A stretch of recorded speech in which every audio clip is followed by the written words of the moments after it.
Welcome back to A Better World. This is your host, Mitchell J. Rabin, and I'm very glad you're joining us again today. Today we're going to be continuing on with our guest, Sheri Winston, who is a midwife, a gynecology practitioner, and registered nurse, and has a list of different credentials in the holistic health world, and most recently, actually for nearly a decade, has been a sexuality and sex educator, and is the author of this book, Women's Anatomy of Arousal, Secret Maps to Buried Pleasures, something we all want to know more about. And for those of you who saw last week's show, you know that we were really looking at sex and sexuality from a very large, almost global / anthropological point of view, and looking at it even behaviorally in the mammalian world, and what sex means and how human beings have come to embody it, depress, suppress, repress it,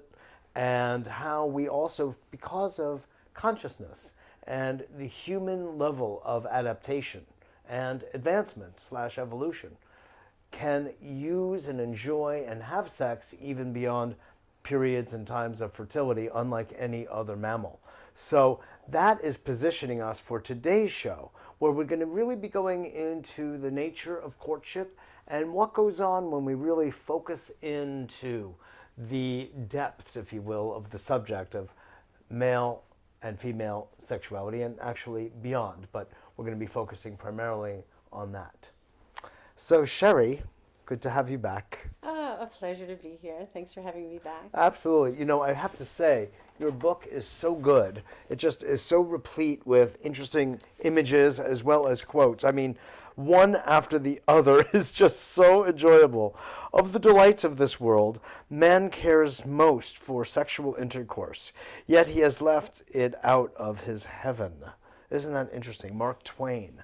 Wow. You know, well, we looked at the sort of some of the religious underpinnings, if you will, and the complications involved on that level.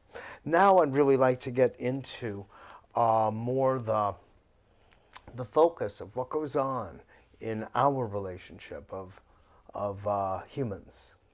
Excellent. So we've looked at the big picture, and now we're going to bring it in. The micro. Now we're going to look at sexual energy and polarity, attraction, desire, and the way we play with other people. Yeah. And again, we talked about this in the last show, but if people didn't get that part, we were using a framework of energy, of qualities. And we can call that yin energy, right, what we think of as the feminine, the ability to open and to receive, and yang energy, or the masculine, or the ability to do and penetrate. And of course, we embody that in ourselves, and we each have both of those qualities. It's really important to understand no one is just one. We've covered that. Now let's move into, we understand that. Let's go into the real play of, in this case, we're going to be focusing on man and woman. And what is, when you understand that we are both, of course, but there's a certain difference, of course, in physiology, which invites a certain kind of behavior. And man is one way, woman the opposite. How do we work that through? So if we look at it from that energetic perspective, most of us have a core energy that's our stronger, more central energy. And for most women, that is yin energy. Yeah. It's cool and it's slow and it's watery, and it starts out here, outside of ourselves. And it has to move in towards the center. And it has to go from being cool and slow to coalescing and getting hotter. As it says in the Taoists, I am a Taoist, men are quick to boil, but women are slow to cook.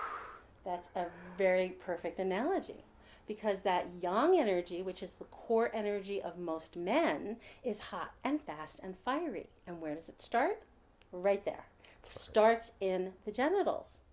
And men, or core yang people, can have sexual energy that's just genital energy. and genital exchange, and it never has to go anywhere else. For most women, most of the time, it doesn't work that way. And so if you want to engage a woman's sexual energy, you don't try and play with it the way you would play with a man's sexual energy.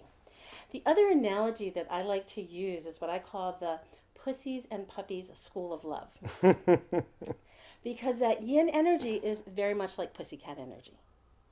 And that yang energy is very much like puppy dog energy. And if you It's really want, true. it's really true. If you want to make friends with a pussycat, you don't run up and grab it and rub its tummy, because you're going to get clawed. She's going to run away, and she's not going to trust you, because yin energy, most women's energy, cannot open unless we feel safe. Yes. We have to feel safe, and you don't just dive in to the center of the target. That's going to make us close up. Yin can open and it can close. We don't feel safe, we close. Yang energy, that puppy dog energy, it's fun and playful and enthusiastic. And when it's unschooled, right, a badly behaved dog, right, that's the one that knocks you over and starts humping your leg. Exactly.